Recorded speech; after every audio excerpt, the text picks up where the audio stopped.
ನಮಸ್ಕಾರ ವೀಕ್ಷಕರೇ ಭಾರತದ ಅತಿ ದೊಡ್ಡ ರಾಜ್ಯ ಉತ್ತರ ಪ್ರದೇಶ ರಾಜಕೀಯದ ರಣಾಂಗಣ. ಆದರೆ ಕಳೆದ ಕೆಲವು ದಿನಗಳಿಂದ ಉತ್ತರ ಪ್ರದೇಶದಲ್ಲಿ ಒಂದು ವಿಚಿತ್ರವಾದ ಬದಲಾವಣೆ ಕಾಣಿಸ್ತಾ ಇದೆ.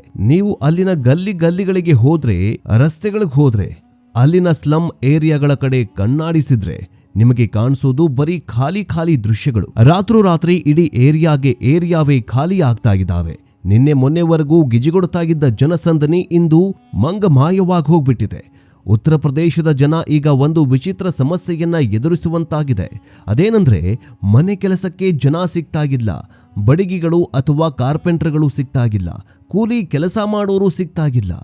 ಎಲ್ಲಿ ಹೋದ್ರು ಇವರೆಲ್ಲ ಭೂಮಿ ಬಾಯ್ಬಿಟ್ಟು ನುಂಗಿ ಬಿಡ್ತಾ ಅಥವಾ ಆಕಾಶಕ್ಕೆ ಹಾರು ಹೋದ್ರ?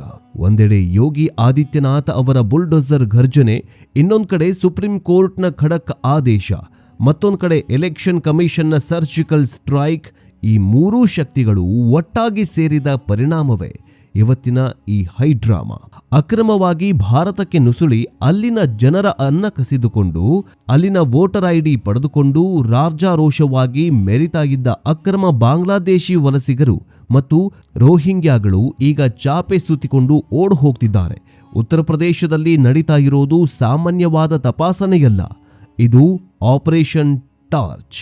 ಹೌದು ವೀಕ್ಷಕರೇ, ಉತ್ತರ ಪ್ರದೇಶದಿಂದ ರಾತ್ರೋರಾತ್ರಿ ಪರಾರಿಯಾಗ್ತಾ ಇರೋ ಬರೋಬ್ಬರಿ 3 ಕೋಟಿ ಜನರ ಅಸಲಿ ಕತೆ ಏನ್ ಗೊತ್ತಾ? ಉತ್ತರ ಪ್ರದೇಶದಲ್ಲಿ 3 ಕೋಟಿ ಬಾಂಗ್ಲಾದೇಶಿಗಳು ಜೊತೆಗೆ ನೇಪಾಳಿ ಮುಸಲ್ಮಾನರು ಉತ್ತರ ಪ್ರದೇಶವನ್ನ ಬಿಟ್ಟು ತಮ್ಮ ಊರುಗಳಿಗೆ ಹೋಗ್ತಾಗಿದ್ದಾರೆ.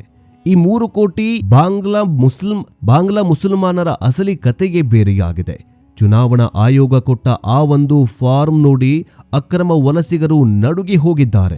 ಯೋಗಿ ಆದಿತ್ಯನಾಥ್ ಅವರ ಮಾಸ್ಟರ್ ಸ್ಟ್ರೋಕ್ಗೆ 3 ಕೋಟಿ ಬಾಂಗ್ಲಾ ಮುಸಲ್ಮಾನರು ತಮ್ಮ ಊರಿಗೆ ಹೋಗಿದ್ದಾರೆ, ಅರ್ಥಾತ್ ತಮ್ಮ ದೇಶಕ್ಕೆ ಹೋಗಿದ್ದಾರೆ. ಹಾಗಾದ್ರೆ ಯೋಗಿ ಆದಿತ್ಯನಾಥ್ ಕೊಟ್ಟ ಮಾಸ್ಟರ್ ಸ್ಟ್ರೋಕ್ ಎಂತದ್ದು? ಇಷ್ಟು ದಿನ ಉತ್ತರ ಪ್ರದೇಶದಲ್ಲಿ ಬುಲ್ಡೋಸರ್ ಬಾಬಾ ಎಂದು ಪ್ರಸಿದ್ಧಿ ಪಡೆದಿದ್ದ ಈ ಯೋಗಿ ಆದಿತ್ಯನಾಥ್ ಈಗ ಆಪರೇಷನ್ ಟಾರ್ಚ್ ಹಿಡಿದು ಇಡೀ ರಾಜ್ಯವನ್ನ ಕ್ಲೀನ್ ಮಾಡ್ತಾ ಇದ್ದಾರೆ. ಇದ್ರ ಬಗ್ಗೆ ಎಳೆಯಾಗಿ ಬಿಚ್ಚಿಡ್ತೀವಿ.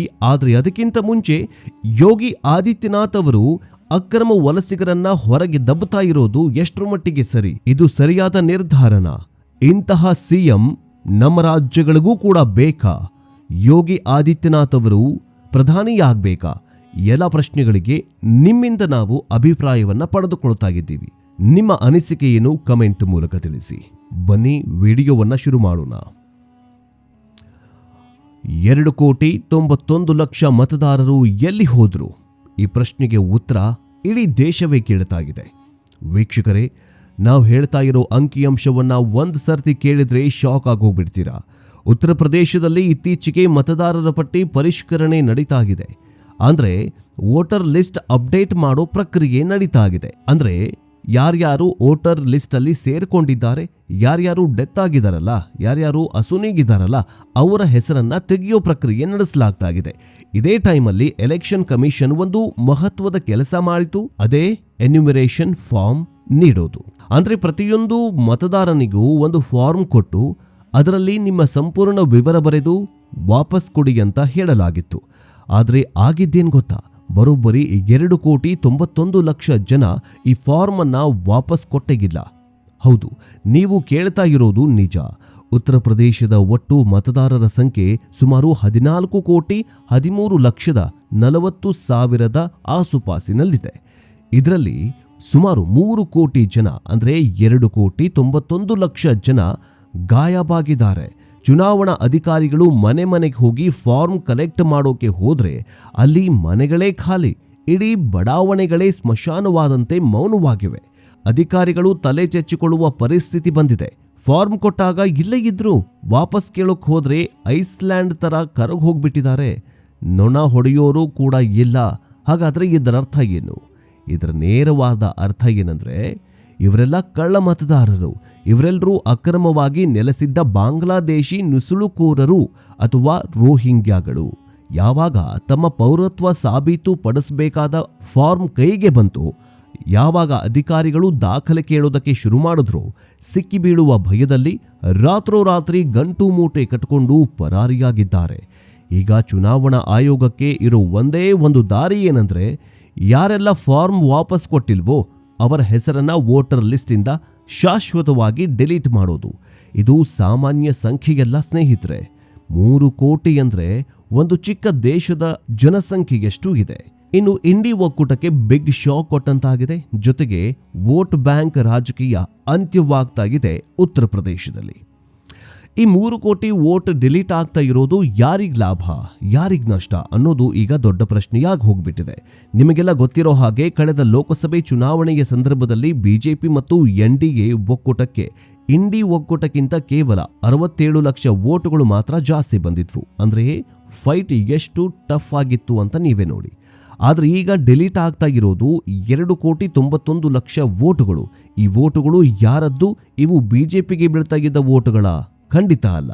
ಅಕ್ರಮ ವಲಸಿಗರು ಬಾಂಗ್ಲಾದೇಶಿಗಳು ಯಾವತ್ತೂ ಭಾರತದ ಹಿತ ಬಯಸುವ ಪಕ್ಷಕ್ಕೆ ವೋಟ್ ಹಾಕಲ್ಲ. ಅವರು ವೋಟ್ ಹಾಕೋದು ತಮಗೆ ರಕ್ಷಣೆ ನೀಡುವ, ತಮ್ಮ ಅಕ್ರಮಗಳಿಗೆ ಸಾಥ್ ಕೊಡುವಂತಹ ಪಕ್ಷಗಳಿಗೆ ಮಾತ್ರ. ಅಂದ್ರೆ ಇಂಡಿ ಒಕ್ಕೂಟದ ಪಕ್ಷಗಳಿಗೆ, ಅರ್ಥಾತ್ ಕಾಂಗ್ರೆಸ್ ಪಕ್ಷಕ್ಕೆ. ಈಗ ಅರ್ಥ ಆಗಿರಬೇಕು ಯಾಕೆ ವಿರೋಧ ಪಕ್ಷದ ನಾಯಕರು ಕಣ್ಣಿಗೆ ವಿಕ್ಸ್ ಹಚ್ಚಿಕೊಂಡು ಅಳ್ತಾ ಇದ್ದಾರಂತ. ಇವರ ಕಣ್ಣೆದುರೇ ಇವರ ವೋಟ್ ಬ್ಯಾಂಕ್ ಕರಗಿ ಹೋಗ್ತಾ ಇದೆ. 3 ಕೋಟಿ ವೋಟ್ ಡಿಲೀಟ್ ಆಗ್ತಾ ಇದಾವಂತಂದ್ರೆ ಮುಂದಿನ ಚುನಾವಣೆಯಲ್ಲಿ ಇವರ ಕತೆ ಏನಾಗಬಹುದು ಅನ್ನೋದು ಇವರಿಗೀಗ ಚಿಂತೆಯಾಗಿ ಹೋಗ್ಬಿಟ್ಟಿದೆ. ಅವರ ವಾದ ಹೇಗಿದೆ ಅಂತಂದ್ರೆ, ವೋಟರ್ ಲಿಸ್ಟ್ ಪರಿಷ್ಕರಣೆ ಅಂದ್ರೆ ಹೊಸಬರನ್ನ ಸೇರಿಸೋದು ಮಾತ್ರ, ಇದ್ದವರನ್ನ ತೆಗೆಯೋದಲ್ಲ ಅಂತ ಬೊಬ್ಬೆ ಹೊಡಿತಿದ್ದಾರೆ. ಅಂದ್ರೆ ಸತ್ತವರ ಹೆಸರನ್ನ ಡಿಲೀಟ್ ಮಾಡಬಾರ್ದಾ, ಊರು ಬಿಟ್ಟು ಹೋದವರ ಹೆಸರು ತೆಗಿಬಾರ್ದಾ, ಡ್ಯೂಪ್ಲಿಕೇಟ್ ವೋಟರ್ ಐಡಿಗಳನ್ನ ಹೊಂದಿದವರನ್ನ ಹಂಗೆ ಬಿಡಬೇಕಾ, ಅಕ್ರಮವಾಗಿ ದೇಶದೊಳಗೆ ನುಗ್ಗಿದವರಿಗೆ ವೋಟ್ ಹಾಕೋ ಹಕ್ಕನ್ನ ಕೊಡಬೇಕಾ? ಇಂತಹ ಪ್ರಶ್ನೆಗಳನ್ನ ಈಗ ದೇಶ ಮಾಡ್ತಾ ಇದೆ. ಇವರು ಗೆಲ್ಲೋದಕ್ಕೆ, ಇವರು ಮುಖ್ಯಮಂತ್ರಿ ಆಗೋದಕ್ಕೆ ಅಕ್ರಮ ಬಾಂಗ್ಲಾ ವಲಸಿಗರು ಬೇಕು. ಭಾರತದ ಮೂಲ ನಿವಾಸಿಗಳ ವೋಟ್ಗಿಂತ ಅವರಿಗೆ ನುಸುಳುಕೋರರ ವೋಟ್ ಮೇಲೆ ನಂಬಿಕೆ ಜಾಸ್ತಿ. ಆದ್ರೆ ಚುನಾವಣಾ ಆಯೋಗ ಈ ಬಾರಿ ಯಾರ ಮಾತನ್ನು ಕೇಳ್ತಿಲ್ಲ. ನಿಯಮ ಅಂದ್ರೆ ನಿಯಮನೇ, ರೂಲ್ಸ್ ಅಂದ್ರೆ ರೂಲ್ಸೇ. ಫಾರ್ಮ್ ಕೊಟ್ಟಿಲ್ಲ ಅಂದ್ರೆ ದಾಖಲೆ ಇಲ್ಲ, ಅವರ ಹೆಸರು ಡಿಲೀಟ್ ಅಷ್ಟೇ. ಇನ್ನು ಏನಿದು ಆಪರೇಷನ್ ಟಾರ್ಚ್, ಯೋಗಿಯ ಮಿಡ್ ನೈಟ್ ಸರ್ಜಿಕಲ್ ಸ್ಟ್ರೈಕ್ ಹೇಗಿದೆ? ಈಗ ಮುಖ್ಯವಾಗಿ ಬರೋದಾದ್ರೆ, 3 ಕೋಟಿ ಜನ ಸುಮ್ಮನೆ ಓಡೋಡಿ ಹೋಗಿಲ್ಲ. ಅದರ ಹಿಂದೆ ಯೋಗಿ ಆದಿತ್ಯನಾಥ್ ಅವರ ಮಾಸ್ಟರ್ ಸ್ಟ್ರೋಕ್ ಒಂದು ಅಡಗಿದೆ. ಅದರ ಹೆಸರೇ ಆಪರೇಷನ್ ಟಾರ್ಚ್. ಏನಿದು ಆಪರೇಷನ್ ಟಾರ್ಚ್ ಅಂತೀರ? ಸಾಮಾನ್ಯವಾಗಿ ಸರ್ಕಾರಿ ಅಧಿಕಾರಿಗಳು ಅಥವಾ ಪೊಲೀಸರು ಹಗಲು ಹೊತ್ತಿನಲ್ಲಿ ತಪಾಸಣೆಗೆ ಬರ್ತಾರೆ. ಆದರೆ ಅಕ್ರಮ ವಲಸಿಗರಿಗೆ ಇದು ಚೆನ್ನಾಗೇ ಗೊತ್ತಿತ್ತು. ಬೆಳಗ್ಗೆ ಅಧಿಕಾರಿಗಳು ಬರ್ತಾರಂದ್ರೆ ಅವರು ಕೆಲಸದ ನೆಪದಲ್ಲಿ ಅಥವಾ ಇನ್ಯಾವುದೋ ನೆಪದಲ್ಲಿ ನಾಪತ್ತೆಯಾಗ್ಬಿಡ್ತಾರೆ. ಮನೆಗೆ ಬೀಗ ಹಾಕಿರ್ತಾರೆ. ಅಧಿಕಾರಿಗಳು ಬಂದು ಬೀಗ ನೋಡಿ ವಾಪಸ್ ಹೋಗ್ತಾರೆ. ಇದೇ ಕಳ್ಳಾಟ ಮೊದಲಿನಿಂದಲೂ ನಡ್ಕೊಂಡ್ಬಂದಿತ್ತು. ಆದರೆ ಯೋಗಿ ಆದಿತ್ಯನಾಥ್ ಅವರ ಸರ್ಕಾರ ತುಂಬ ಸ್ಟ್ರಿಕ್ಟ್ ಆಗಿ ಹೋಗ್ಬಿಟ್ಟಿದೆ. ಮೊದಲೇ ಯೋಗಿ ಒಬ್ಬ ಫಕೀರ, ಯಾರಿಗೂ ಕೂಡ ಹೆದರೋದಿಲ್ಲ. ಇಂತಹ ಕಳ್ಳಾಟಕ್ಕೆ ಬ್ರೇಕ್ ಹಾಕೋದಕ್ಕೆ ಒಂದು ಮಾಸ್ಟರ್ ಪ್ಲಾನ್ ಮಾಡಿದ್ರು. ಪೊಲೀಸರಿಗೆ ಫ್ರೀ ಹ್ಯಾಂಡ್ ಕೊಟ್ಟಿದ್ರು. ಇಂತಹ ನುಸುಳುಕೋರರ ವಿರುದ್ಧ ಅಥವಾ ಇಂತಹವರ ಮನೆಗೆ ಹಗಲಿಗೆ ಹೋಗ್ಬೇಡಿ, ರಾತ್ರಿ ಹೋಗಿ ಅಂತ ಆರ್ಡರ್ ಕೊಟ್ಟಿದ್ರು. ಆದ್ದರಿಂದ ಇದಕ್ಕೆ ಆಪರೇಷನ್ ಟಾರ್ಚ್ ಅಂತ ಹೆಸರು ಇಡಲಾಗಿದೆ. ಮಧ್ಯರಾತ್ರಿ ಇಡೀ ಜಗತ್ತೇ ಮಲಗಿರುವಾಗ ಕತ್ತಲಾದ ಮೇಲೆ ಉತ್ತರ ಪ್ರದೇಶದ ಪೊಲೀಸರು ಟಾರ್ಚ್ ಹಿಡ್ಕೊಂಡು ಫೀಲ್ಡ್ಗೆ ಇಳಿತಾರೆ. ಬಸ್ ನಿಲ್ದಾಣಗಳು, ರೈಲ್ವೆ ಸ್ಟೇಷನ್ಗಳು, ನಿರ್ಮಾಣ ಹಂತದ ಕಟ್ಟಡಗಳು, ಸ್ಲಮ್ ಏರಿಯಾಗಳು, ಫ್ಲೈಓವರ್ ಕೆಳಗಿನ ಜಾಗಗಳು, ಹೋಟೆಲ್ಗಳು, ಹೀಗೆ ಎಲ್ಲೆಲ್ಲಿ ಅಕ್ರಮ ವಲಸಿಗರು ಅವಿತು ಕೂರ್ತಿರ್ತಾರೋ ಅಲ್ಲಲ್ಲಿ ರೇಡ್ ನಡೆಯೋದಕ್ಕೆ ಶುರುವಾಗತ್ತೆ. ಪ್ರತಿಯೊಬ್ಬರನ್ನು ಎಬ್ಬಿಸಿ ನಿಮ್ಮ ID ಕಾರ್ಡ್ ತೋರಿಸಿ, ಆಧಾರ್ ಕಾರ್ಡ್ ತೋರಿಸಿ, ಎಲ್ಲಿಂದ ಬಂದಿದ್ದು, ಯಾವಾಗ ಬಂದಿದ್ದು, ಯಾರ ಜೊತೆಗೆ ಬಂದಿದ್ದು, ಯಾವ ಏರಿಯಾದಲ್ಲಿದ್ರಿ ಅಂತ ಪಿನ್ ಟು ಪಿನ್ ವಿಚಾರಣೆಯನ್ನ ಮಾಡಲಾಗ್ತಾಗಿದೆ. ದಾಖಲೆ ಇಲ್ಲದವರನ್ನ, ಅನುಮಾನ ಬಂದವರನ್ನ ತಕ್ಷಣವೇ ವಶಕ್ಕೆ ಪಡೆದುಕೊಳ್ಳಲಾಗ್ತಾಗಿದೆ. ಯೋಗಿ ಪೊಲೀಸರು ಚಾಪೆ ಕೆಳಗೆ ತೋರಿದ್ರೆ ಇವರು ರಂಗೋಲಿ ಕೆಳಗೆ ತೂರುವಷ್ಟು ಬುದ್ಧಿವಂತರು. ಆದರೆ ಯೋಗಿ ಪೊಲೀಸರು ಇದಕ್ಕಿಂತಲೂ ಚುರುಕಾಗಿದ್ದಾರೆ. ಈ ಮಧ್ಯರಾತ್ರಿಯ ಕಾರ್ಯಾಚರಣೆಯಿಂದಾಗಿ ಅಕ್ರಮ ವಲಸಿಗರಿಗೆ ನಿದ್ದೆ ಇಲ್ಲದ ರಾತ್ರಿಗಳೇ ಇಲ್ಲ.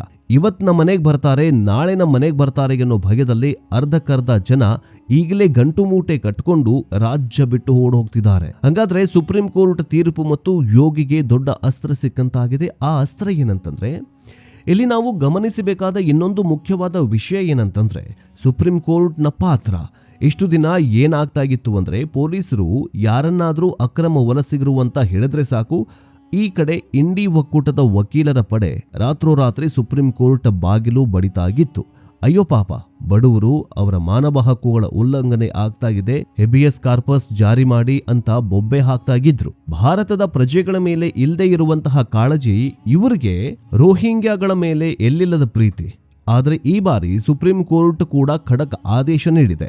ಅಕ್ರಮ ಬಾಂಗ್ಲಾದೇಶ ವಲಸಿಗರಿಗೆ ಭಾರತದಲ್ಲಿ ರೆಡ್ ಕಾರ್ಪೆಟ್ ಹಾಕಿ ಸ್ವಾಗತ ಮಾಡುವುದಕ್ಕೆ ಸಾಧ್ಯವಿಲ್ಲ ಅಂತ ನ್ಯಾಯಾಲಯ ಸ್ಪಷ್ಟವಾಗಿ ಹೇಳಿಬಿಟ್ಟಿದೆ. ಅಷ್ಟೇ ಅಲ್ಲ, ಚುನಾವಣಾ ಆಯೋಗಕ್ಕೆ ಯಾರ ಮೇಲಾದರೂ ಅನುಮಾನ ಬಂದರೆ ಅವರ ಪೌರತ್ವವನ್ನ ಸಾಬೀತುಪಡಿಸುವ ದಾಖಲೆಗಳನ್ನ ಕೇಳುವ ಅಧಿಕಾರ ಇದೆ ಅಂತಲೂ ಕೂಡ ಹೇಳಿದೆ. ಇದು ಯೋಗಿ ಆದಿತ್ಯನಾಥ್ ಅವರಿಗೆ ಸಿಕ್ಕಿರೋ ಬ್ರಹ್ಮಾಸ್ತ್ರ. ಸುಪ್ರೀಂ ಕೋರ್ಟ್ನ ಈ ಆದೇಶವನ್ನು ಇಟ್ಟುಕೊಂಡು ಯೋಗಿ ಅವರು SIR ಅರ್ಥಾತ್ survey of India residence similar to NRC process here ಸರ್ವೆಯನ್ನ ತೀವ್ರಗೊಳಿಸಿದ್ದಾರೆ. ನೀವು ಕೋರ್ಟ್ ಆದೇಶದ ಪ್ರಕಾರ ನಿಮ್ಮ ಪೌರತ್ವ ಸಾಬೀತು ಮಾಡಿ, ಇಲ್ಲ ಅಂದ್ರೆ ಜಾಗ ಖಾಲಿ ಮಾಡಿ ಅನ್ನೋದು ಸ್ಪಷ್ಟ ಸಂದೇಶವನ್ನ ಯೋಗಿ ಆದಿತ್ಯನಾಥ್ ಅವರು ಈ ಬಾಂಗ್ಲಾ ಮುಸಲ್ಮಾನರಿಗೆ ಕೊಟ್ಟಿದ್ದಾರೆ. ಇನ್ನು ಯೋಗಿ ಆದಿತ್ಯನಾಥ್ ಅವರು ಸಾರ್ವಜನಿಕವಾಗಿಯೇ ಒಂದು ಎಚ್ಚರಿಕೆಯನ್ನು ಕೊಟ್ಟಿದ್ರು. ನನ್ನ ಪೊಲೀಸ್ ಕಾರ್ಯಾಚರಣೆ ಶುರುವಾಗೋದಕ್ಕೂ ಮುಂಚೆ ನೀವೇ ಉತ್ತರ ಪ್ರದೇಶ ಬಿಟ್ಟು ಹೋಗಿ ಸುಮ್ಮನೆ ಸಮಸ್ಯೆಯನ್ನ ಮೈ ಮೇಲೆ ಎಳ್ಕೊಳ್ಬೇಡಿ ಅಂತ ಎಚ್ಚರಿಕೆಯನ್ನ ಕೊಟ್ಟಿದ್ದಂತೂ ನಿಜ. ಯೋಗಿ ಹೇಳ್ತಾರೆ, ಉತ್ತರ ಪ್ರದೇಶದ ಸಂಪನ್ಮೂಲಗಳ ಮೇಲೆ, ಇಲ್ಲಿನ ರೇಷನ್ ಮೇಲೆ, ಇಲ್ಲಿನ ಉದ್ಯೋಗದ ಮೇಲೆ ಕೇವಲ ಇಲ್ಲಿನ ಜನರ ಹಕ್ಕು ಮಾತ್ರ ಇದೆ. ಅಕ್ರಮವಾಗಿ ಬಂದವರಿಗೆ ನಾವ್ಯಾಕೆ ಅನ್ನ ಕೊಡಬೇಕು? ಕಾನೂನು ಸುವ್ಯವಸ್ಥೆ ಕಾಪಾಡೋದು ನನ್ನ ಜವಾಬ್ದಾರಿ. ಕ್ರೈಮ್ ರೇಟ್ ಜಾಸ್ತಿ ಆಗ್ತಾ ಇರೋದಕ್ಕೆ ಇವರೇ ಕಾರಣ ಅಂತ UP CM ಯೋಗಿ ಆದಿತ್ಯನಾಥ್ ಹೇಳಿದ್ದಾರೆ. ಇನ್ನು ಮೈಕ್ರೋ ಲೆವೆಲ್ ತನಿಖೆ ಮತ್ತು ಡಿಟೆನ್ಷನ್ ಕ್ಯಾಂಪ್ ಕೂಡ ಶುರು ಮಾಡಿದ್ದಾರೆ. ವೀಕ್ಷಕರೇ, ಯೋಗಿಯವರ ಆಕ್ಷನ್ ಕೇವಲ ಓಡಿಸೋದಕ್ಕೆ ಮಾತ್ರ ಸೀಮಿತವಾಗಿಲ್ಲ. ಇದು ಮೈಕ್ರೋ ಲೆವೆಲ್ ತನಿಖೆ ಅಂದ್ರೆ ಬರೀ ವೋಟರ್ ಲಿಸ್ಟ್ ಇಂದ ಹೆಸರು ಡಿಲೀಟ್ ಮಾಡಿ ಸುಮ್ಮನೆ ಆಗ್ತಾಗಿಲ್ಲ. ಈ 3 ಕೋಟಿ ಜನ ಯಾರು? ಇವರು ಇಷ್ಟು ದಿನ ಎಲ್ಲಿದ್ರು? ಇವರಿಗೆ ಆಶ್ರಯ ಕೊಟ್ಟವರು ಯಾರು? ಇವರಿಗೆ ಫೇಕ್ ಆಧಾರ್ ಕಾರ್ಡ್ ಮಾಡಿಸ್ಕೊಟ್ಟವ್ರು ಯಾರು ಅನ್ನೋದು ತನಿಖೆ ಮಾಡಲಾಗ್ತಾ ಇದೆ. ಬೇರೆ ರಾಜ್ಯಗಳಲ್ಲಿ ಏನಾಗ್ತಾ ಇದೆ ಅಂದ್ರೆ ಎಲೆಕ್ಷನ್ ಬಂದಾಗ ಮಾತ್ರ ಇಂತಹ ಸರ್ವೆ ಆದರೆ ಅಕ್ರಮ ವಲಸಿಗರು ಪಕ್ಕದ ರಾಜ್ಯಕ್ಕೆ ಹೋಗಿ ತಲೆ ಮರೆಸ್ಕೊಂಡು ಬಿಡ್ತಾರೆ. ಎಲೆಕ್ಷನ್ ಮುಗಿದ ಮೇಲೆ ಮತ್ತೆ ಬಂದು ಅದೇ ಜಾಗಕ್ಕೆ ಟೆಂಟ್ ಹಾಕೊಂಡು ಜಾಂಡ ಹೂಡ್ಬಿಡ್ತಾರೆ. ಆದ್ರೆ ಉತ್ತರ ಪ್ರದೇಶದಲ್ಲಿ ಈ ಆಟ ನಡೀತಾ ಇಲ್ಲ. ಯಾಕಂದ್ರೆ ಅಲ್ಲಿ ಸಾವಿರಾರು ಜನರನ್ನ ಇರಿಸಬಹುದಾದಂತಹ ಬೃಹತ್ ಡಿಟೆನ್ಷನ್ ಕ್ಯಾಂಪ್ಗಳನ್ನ ರೆಡಿ ಮಾಡಲಾಗ್ತಾಗಿದೆ. ಅಕ್ರಮ ವಲಸಿಗರು ಸಿಕ್ಕಿಬಿದ್ರೆ ಅವರನ್ನ ಜೈಲಿಗೋ ಅಥವಾ ಈ ಕ್ಯಾಂಪ್ಗಳಿಗೆ ತಳ್ಳಲಾಗ್ತಾಗಿದೆ. ನಂತರ ಅವರನ್ನ ದೇಶಕ್ಕೆ ಡಿಪೋರ್ಟ್ ಮಾಡೋ ಪ್ರಕ್ರಿಯೆ ನಡೀತಾ ಇದೆ. ಉದಾಹರಣೆಗೆ ನೋಡ್ತಾ ಹೋಗೋದಾದ್ರೆ, ಅಪರ್ಣಾ ಯಾದವ್ ಅವರ ಕ್ಷೇತ್ರದಲ್ಲಿ ಒಂದೇ ಕಡೆ 300 ರೋಹಿಂಗ್ಯಾ ಕುಟುಂಬಗಳು ನಾಪತ್ತೆಯಾಗಿವೆ. ವಾರಣಾಸಿಯ ಒಂದು ಏರಿಯಾದಲ್ಲಿ 500ಕ್ಕೂ ಹೆಚ್ಚು ಜನ ರಾತ್ರೋರಾತ್ರಿ ಜಾಗ ಖಾಲಿ ಮಾಡಿದ್ದಾರೆ. ಮೀರತ್ನಲ್ಲಿ 1600 ಕುಟುಂಬಗಳ ತನಿಖೆ ನಡೆದರೆ ಅದರಲ್ಲಿ 600 ಜನ ಅನುಮಾನಾಸ್ಪದ ಅಂತ ಗೊತ್ತಾಗಿದೆ. ಇದು ಕೇವಲ ಸ್ಯಾಂಪಲ್ ಅಷ್ಟೇ. ಇಡೀ ರಾಜ್ಯದ 75 ಜಿಲ್ಲೆಗಳಲ್ಲೂ ಇದೇ ರೀತಿಯ ಜರಡಿ ಹಿಡಿಯುವ ಕೆಲಸ ನಡೀತಾಗಿದೆ. 81% ಸರ್ವೆ ಈಗಾಗಲೇ ಮುಗಿದಿದೆ. ಇನ್ನುಳಿದ ಕೆಲಸ ಭರದಿಂದ ಸಾಗ್ತಾಗಿದೆ. ನೋಡಿ, 81% ಈಗಾಗಲೇ ಈ ಸರ್ವೆ ಮುಗಿದಿದೆ ಅಂತಂದ್ರೆ 3 ಕೋಟಿ ಅಕ್ರಮ ವಲಸಿಗರು ಜಾಗ ಖಾಲಿ ಮಾಡಿದ್ದಾರೆ. 3 ಕೋಟಿ ಅಕ್ರಮ ವಲಸಿಗರು ಸಿಕ್ಕಿದಾರಂತಂದ್ರೆ ನೀವೇ ಯೋಚನೆ ಮಾಡಿ, ಉತ್ತರ ಪ್ರದೇಶದಲ್ಲಿ ಎಷ್ಟು ಕೋಟಿ ಜನ ಅಕ್ರಮವಾಗಿ ನೆಲೆಸಿ ಅಲ್ಲಿನ ಅನ್ನ ತಿಂತಾಗಿದ್ರು, ಅಥವಾ ಈ ಕ್ರೈಮ್ ರೇಟ್ಗಳನ್ನ ಹೆಂಗೆಲ್ಲ, ಅಹಿಂಸೆ ಭಯೋತ್ಪಾದನೆ ಹೆಂಗೆ ಅಲ್ಲಿ ಎಷ್ಟು ತಾಂಡವವಾಡ್ತಾ ಇತ್ತು ಅನ್ನೋದನ್ನ ನೀವಿಲ್ಲಿ ಒಂಚೂರು ಯೋಚನೆ ಮಾಡಬೇಕು. ಇನ್ನು ದೇಶಕ್ಕೆ ಮಾದರಿಯಾದ ಯೋಗಿ ಮಾಡೆಲ್. ಇನ್ನು ವೀಕ್ಷಕರೇ, ಅಕ್ರಮ ವಲಸಿಗರ ಸಮಸ್ಯೆ ಕೇವಲ ಉತ್ತರ ಪ್ರದೇಶದ್ದು ಮಾತ್ರ ಅಲ್ಲ, ಇದು ಇಡೀ ದೇಶದ ಸಮಸ್ಯೆಯಾಗಿದೆ. ಬೆಂಗಳೂರು, ಮುಂಬೈ, ದೆಹಲಿ ಸೇರಿದಂತೆ ಎಲ್ಲಾ ಮಹಾನಗರಗಳಲ್ಲೂ ಈ ಸಮಸ್ಯೆ ಎದ್ದು ಕಾಣಿಸ್ತಾ ಇದೆ. ಆದ್ರೆ ಇದರ ವಿರುದ್ಧ ಎದೆ ತಟ್ಟಿಕೊಂಡು ಕ್ರಮ ಕೈಗೊಳ್ಳುವ ತಾಕತ್ತು ತೋರಿಸ್ತಾ ಇರೋದು ಯೋಗಿ ಆದಿತ್ಯನಾಥ್ ಮಾತ್ರ.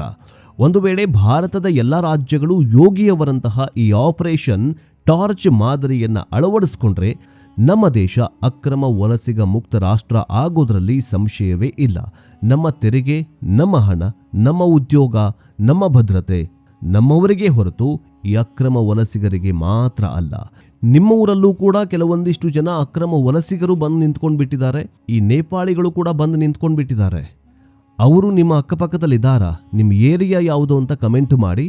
ಈಗ ಯೋಗಿ ಆದಿತ್ಯನಾಥ್ ಅವರು ತೆಗೆದುಕೊಳ್ತಾ ಇರುವಂತಹ ಅಥವಾ ತೆಗೆದುಕೊಂಡಿರುವಂತಹ ಈ ನಿರ್ಧಾರದ ಬಗ್ಗೆ ನಿಮ್ಮ ಅನಿಸಿಕೆ ಏನು? ಯೋಗಿ ಅಂತಹ ಸಿಎಂ ಮುಖ್ಯಮಂತ್ರಿ ನಮ್ಮ ರಾಜ್ಯಕ್ಕೂ ಬೇಕಾ? ಬರೀ ನಮ್ಮ ರಾಜ್ಯಕ್ಕಷ್ಟೇ ಅಲ್ಲ, ಇಡೀ ದೇಶದ ಎಲ್ಲ ರಾಜ್ಯಗಳಿಗೂ ಬೇಕಾ? ಕಮೆಂಟ್ ಮೂಲಕ ತಿಳಿಸಿ. ಮುಂದಿನ ಅಪ್ಡೇಟ್ನೊಂದಿಗೆ ಬೇಗ ವಾಪಸ್ ಬರ್ತೀವಿ. ನೋಡ್ತಾ ಇರಿ ಡಿಜಿಟಲ್ ನ್ಯೂಸ್ ಕನ್ನಡ. ಜೈ ಹಿಂದ್, ಜೈ ಕರ್ನಾಟಕ. ಯೋಗಿಯವರ ಈ ಕಾರ್ಯಕ್ಕೆ ನಮ್ಮದೊಂದು ಸೆಲ್ಯೂಟ್. ಧನ್ಯವಾದ.